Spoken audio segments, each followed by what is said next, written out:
Bwana Yesu asifiwe, mtazamaji wa New Agape TV. Karibu sana katika kipindi chetu cha leo, kipindi cha kujifunza neno la Mungu.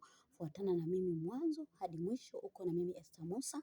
Tutaenda kujifunza leo kwa habari ya mfano ambao Yesu alizungumza na makutano alipokuwa akihubiri Injili. Na mfano wetu unaenda kupatikana katika kitabu cha Mathayo 13 kuanzia sura ya kwanza. Maandiko yanasema Yesu akapanda kwenye chombo, alipopanda kwenye chombo makutano wakakusanyika kwa ajili ya kusikiliza neno la Mungu kutoka kwa Yesu. Lakini wanafunzi wake wakamuuliza, "Mwalimu, kwa nini mara nyingi unapofundisha unapenda kutumia mifano?" Yesu akawajibu akawaambia, "Nyinyi mmejaliwa kuzijua siri za ufalme wa mbinguni. Lakini watu hawa wana macho hayaoni, wana masikio hayasikii na wana miguu hayatembei. Ndio maana mara nyingi huwa natumia mifano ili wapate kulielewa neno la Mungu kiundani." Sasa pale kwenye Mathayo 13 kuanzia ule mstari wa kwanza tunaenda kujifunza mfano ambao alitoa Yesu kwa habari ya mpanzi alienda kupanda mbegu. Ninapozungumzia mpanzi ni kama mfano wa mkulima akaenda shambani kupanda mbegu. Maandiko yanasema mbegu zingine zilianguka njiani, lakini zilipoanguka njiani ndege wakaja wakazila na jua likaja likawaka zikanyauka. Lakini mbegu nyingine zilianguka kwenye miiba, miiba ile ikazisonga. Lakini mbegu nyingine zilianguka kwenye miamba, zikakosa kukua kwa sababu pale sehemu hapakuwa na udongo wa kina wa kusababisha mizizi ili ile mbegu iweze kumea vizuri. Lakini mbegu nyingine zilianguka kwenye udongo mzuri. Mbegu zilizoanguka kwenye udongo mzuri zikazaa nyingine 100, nyingine 30 na nyingine 60. Yesu akasema nini maana ya mfano huu?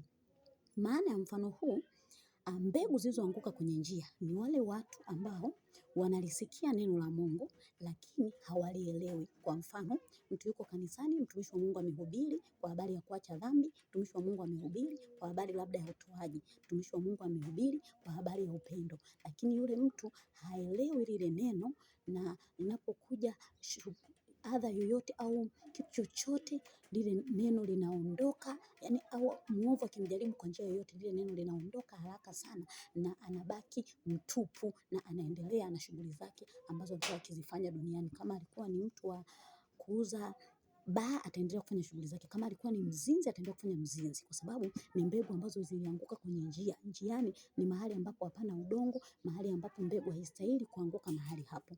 Lakini mbegu zilizoanguka kwenye miamba ni wale watu wanaolisikia neno la Mungu, analipokea kwa furaha sana, lakini linapokuja jambo lolote au linapokuja shughuli za dunia, jambo lolote ambalo litamkwaza au jambo ambalo lolote litamkasirisha au jambo lolote ambalo litamtoa katika mstari, yule mtu lile neno, mwovu atakuja atalichukua lile neno na atabaki bila kitu chochote. Kwa nini atabaki bila kitu chochote? Kwa sababu mwamba, ninaposema kwenye miamba ni sehemu ambayo mbegu yoyote haiwezi ikastawi. Pale ni sehemu ambapo ni pagumu. Mbegu ili iweze kustawi inahitaji mahali penye udongo mwingi na mahali ambapo ni palaini ili iweze kustawi vizuri. Sasa mwamba ni sehemu ambapo mbegu haiwezi kustawi, na hata kama ikistawi mizizi yake inashindwa kuendelea kwa kina kwa kukosa udongo ambao utasababisha ile mizizi ikue kwa kina kuelekea chini ili mbegu ile iweze kuzaa matunda. Lakini mbegu ilianguka kwenye miiba ni ile mbegu ambayo ni wale watu ambao wanalisikia neno la Mungu na analipokea, na lile neno anakaa nalo kwa muda. Kwa mfano, kama nilivyosema, mtumishi anasema acha dhambi. Yule mtu kama alikuwa ni mzinzi ataacha uzinzi. Yule mtu kama alikuwa ni muongo ataacha uongo. Yule mtu kama alikuwa ni mwizi ataacha uwizi. Lakini zinapokuja shughuli za dunia na udanganyifu wa mali, unapofika kwa yule mtu analiacha lile neno na anaendelea na shughuli zake za dunia. Huyo ndo ni mtu ambaye ile mbegu ilianguka kwenye miiba. Kwa hiyo zile shughuli za dunia na ile udanganyifu wa mali unapokuja, ametamani mali ya mtu fulani, mali ambayo sio ya kwake, ile shughuli za dunia, ile katika utafutaji, kurupushani, mambo magumu anayopitia, mambo yanayomsonga kwenye maisha yake, kwenye jambo lolote, inamtoa katika ule mstari na lile neno la Mungu linaondoka kabisa, anabaki anaendelea na shughuli zake alizokuwa akizifanya mwanzo.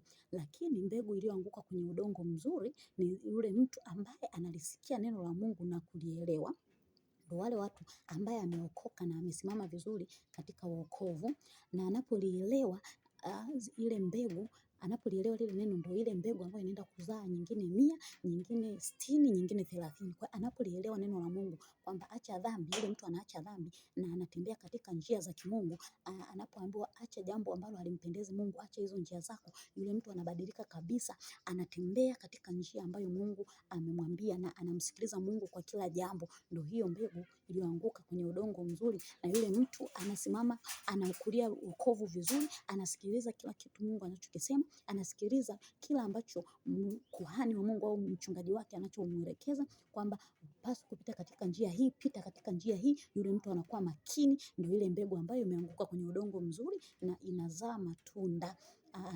Inazaa matunda 100, 60 na 30 kama Biblia ilivyosema katika mfano wetu wa mpanzi. Nini nataka nikwambie mtazamaji wangu? Katika hizi sehemu 4 ambazo huyu mpanzi alipanda mbegu, sijajua ndugu yangu, mbegu yako imeanguka kwenye miamba au imeanguka njiani, ndege wamekuja wamezila zile mbegu, wamekuta wamezila, na jua likawakia ikanyauka, haina mizizi. Sijajua mbegu yako imeanguka kwenye mwamba ambako mpaka leo tangu umempokea Yesu na inawezekana wokovu umeuacha kabisa, unaishi maisha yako. Sijajua mbegu yako ulipolipokea lile neno ni mbegu ambayo ilianguka kwenye miiba, miiba ikazisonga. Ni kweli ulipokea neno la Mungu kwa furaha, lakini sasa ulipopitia misukosuko kwenye biashara yako, ulipopitia misukosuko kwenye ndoa, ulipopitia misukosuko kwenye huduma yako, ukaamua kumwacha Yesu kabisa na kufuata njia zako, na ukashindwa kabisa kuendelea na wokovu. Sijajua, lakini nataka nikwambie ndugu yangu, mbegu iliyoanguka kwenye udongo mzuri ni ile mbegu ambayo mtu kama ameokoka hadi leo anasimama katika wokovu, amesimama katika wokovu na anaishi katika mapenzi ya Mungu, anasikiliza Mungu anasema nini. Hivyo ninakushauri ndugu yangu, uwe ni mbegu ambayo imeanguka kwenye udongo mzuri, ambayo Mungu hata akikaa mbinguni anajivunia, kama alivyosema, alivyokuwa akizungumza na shetani, anamuuliza umetoka wapi, anasema nimetoka huku na huku. Mungu anajivunia mtumishi wake Ayubu, anasema umemwona mtumishi wangu Ayubu, umemwona mtumishi wangu Ayubu. Hivyo Ayubu ilikuwa ni mbegu iliyopandwa kwenye udongo mzuri ambayo ilizaa matunda, mpaka Mungu anafika kipindi anajivunia kwa adui, anamwambia hata ukimjaribu, mjaribu kila kitu, poteza mali zake, huwa watoto, lakini roho yake iache, na utaona mtumishi huyu, mtumishi wangu ambavyo atasimama na kulitetea, ambavyo atasimama katika msimamo. Hivyo ndivyo Mungu anavyotaka, ndugu yangu uliokoka. Hivyo ndivyo Mungu anavyotaka tuutetee wokovu, tuutetee wokovu ambao tumeupata, ni wa thamani sana. Kijana mwenzangu, kama umeokoka, acha maigizo, acha kuact wokovu, achana na mambo ya dunia, msikilize Mungu, enenda katika njia za kimungu, achana na dhambi, achana na tamaa, achana na kitu chote, sikiliza neno la Mungu linasemaje, na Mungu atakusaidia, utaishi maisha mazuri, na Mungu atakusaidia, utastawi kila kitu. Hivyo ninakushauri ndugu yangu, tuwe ni wale watu ambao mpanzi alipanda ile mbegu ikaanguka kwenye udongo mzuri, na tuzae matunda 100, mengine 60 na mengine 30, na Mungu atatubariki sana. Bye bye.